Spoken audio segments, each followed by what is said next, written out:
Halo, selamat pagi, selamat siang, dan selamat malam semuanya. Ketemu lagi dengan saya di Dimna Channel.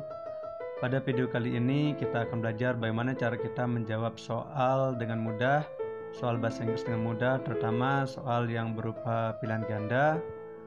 Nah, banyak siswa yang bertanya bagaimana cara menjawab soal bahasa Inggris dengan mudah, sedangkan mereka tidak tahu keseluruhan arti dari teks yang mereka baca. Nah, sebenarnya caranya cukup mudah seperti ini. Nah, di sini saya sudah menyiapkan beberapa soal. Kita tidak akan membahas begitu banyak soal, kita akan membahas cukup 3 soal saja. Yang penting kita tahu bagaimana cara menjawabnya. Nah, di sini saya sudah menyiapkan satu teks report. Nah, teks reportnya seperti ini. Nah, tentunya di sekolah kita sering ketemu dengan teks ini, terutama anak-anak SMP. Biasanya ada juga di ujian nasional, ujian sekolah, dan lain sebagainya. Nah, jadi teksnya ini cukup sederhana. Kita langsung lihat soalnya saja. Di sini ada soal nomor 23. Nah, the text mainly talks about. Nah, itu bunyi soalnya. Jadi dalam bahasa Indonesianya teks tersebut berbicara tentang apa. Jadi secara garis besar teks tersebut berbicara tentang apa. Nah, cara menjawab soal seperti ini sebenarnya sangat mudah.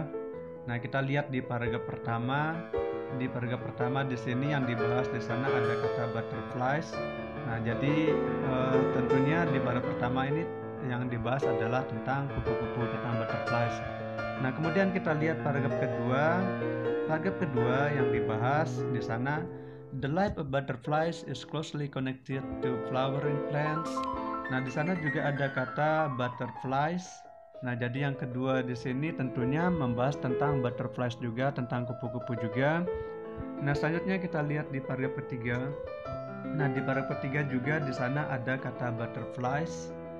Nah, jadi kemungkinan besar yang dibahas di paragraf ketiga tentunya adalah tentang butterflies juga, tentang kupu-kupu juga. Nah, jadi kita bisa menyimpulkan keseluruhan teks tersebut pastinya membahas tentang butterflies. Nah, jadi kita lihat pilihannya. Nah, the text mainly talks about, kalau yang A dia bilang moth, yang B larva, yang C-nya insect, dan kemudian yang D-nya adalah butterflies. Nah, tentunya pilihan kita yang benar adalah tentang butterflies. Jadi jawaban yang D. Nah, seperti itu cara kita menjawabnya, tentunya sangat mudah. Nah, selanjutnya kita lihat soal yang berikutnya, soal nomor 24. How do the larva of some butterfly species survive winter? Nah, jadi di setiap soal itu mempunyai kata kunci. Nah, kata kunci di sini dia bilang seperti ini, larva of some butterfly species survive winter. Nah, kemudian kita cari di teksnya yang bilang survive winter, bagaimana mereka bisa bertahan di winter, musim dingin. Nah, tinggal kita cari di teksnya yang bilang survive, kemudian cari juga yang bilang winter. Nah, kita cari kata tersebut di teksnya. Nah, kita baca. Cara bacanya tidak mesti kita harus tahu semua artinya. Yang penting kita ketemu kata yang bilang survive dan kata winter. Nah, cara bacanya kita baca yang cepat saja, tidak perlu mengartikan. Kita baca dari paragraf pertama ada apa enggak survive dan winternya. Kita baca cepat. Oke, di paragraf 1 tidak ada. Kemudian kita baca paragraf keduanya. Di paragraf kedua setelah kita baca cepat juga tidak ada.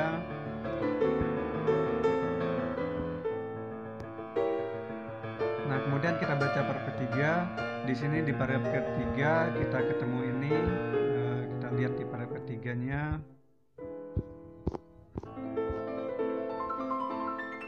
Nah, di paragraf ketiga di kalimat terakhir. Nah, dia bilang seperti ini. Nah, but other species can remain in egg stages or asleep in their pupal in order to survive the winter. Nah, jadi di sini kita ketemu survive the winternya di paragraf ketiga di kalimat terakhir. Nah, jawabannya pasti ada di sekitar itu di kalimat ini. Nah, kita baca satu kalimat yang ada survive dan the winternya. Kita baca dari sini yang bilang but other species can remain in egg stages or asleep in their pupal in order to survive the winter. Jadi spesies-spesies yang lainnya bisa tetap berada di fase telur atau tidur di pupa mereka supaya mereka bisa bertahan di musim dingin. Nah, jadi kita cari kalimat ini di pilihannya. Nah, kita cari kalimat ini di pilihannya sekarang ada apa enggak? Kita lihat nomor 24. They live from a week to a year.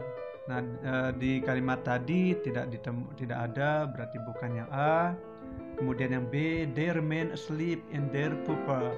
Nah, tentunya ada enggak kalimat ini di teks tadi? Di teks ini tadi ada disebutkan, but other species can remain in egg stages or asleep in their pupa in order to survive in the winter. Nah, jadi udah kita ketemu jawabannya. Jawabannya adalah yang B.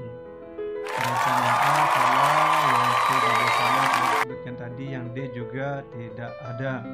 Nah, jadi seperti itu, sangat mudah kita ketemu jawabannya yang B.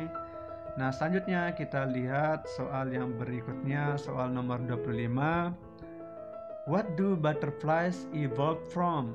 Nah, di sini what do butterflies evolve from?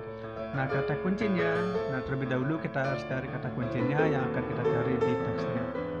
Nah, kata kuncinya di sini adalah kata yang ini, evolve. Ya. Ini adalah kata kuncinya, jadi kata kuncinya ini kita harus cari di teksnya. Dan jawabannya ada di sekitar itu. Nah, kita cari di paragraf 1, 2, atau ketiga yang bilang evolve.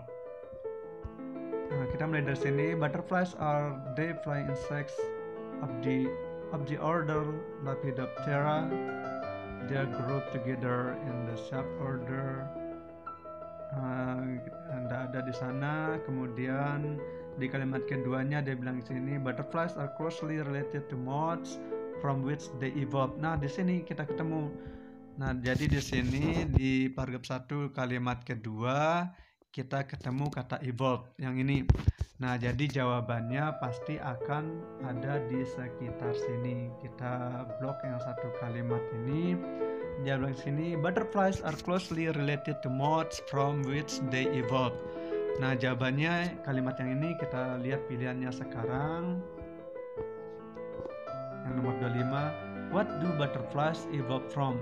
Nah, jadi yang disebutkan tadi yang mana? Apakah yang A, moths, insects, kemudian ada larva, kemudian ada flower.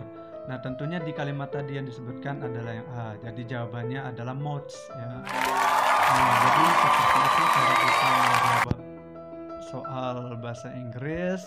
Meskipun kita tidak tahu arti dari keseluruhan teksnya, tetapi terlebih dahulu kita harus mencari kata kunci setiap soal dan kemudian kata kunci tersebut kita cari di teksnya. Ketika kata kunci tersebut ketemu di teksnya, pasti jawabannya di sekitar situ dan kemungkinan besar jawaban kita pasti benar. Nah, demikian cara kita menjawab soal bahasa Inggris dengan mudah. Semoga ini bisa membantu kita, terutama para siswa yang mengerjakan soal pilihan ganda baik di ujian nasional, ujian sekolah, dan ujian-ujian lainnya. Kita akan ketemu di video berikutnya dengan membahas soal yang lebih banyak dan trik-trik bagaimana cara kita menjawab soal supaya kita bisa benar menjawab soal bahasa Inggris. Oke, demikian, sampai jumpa.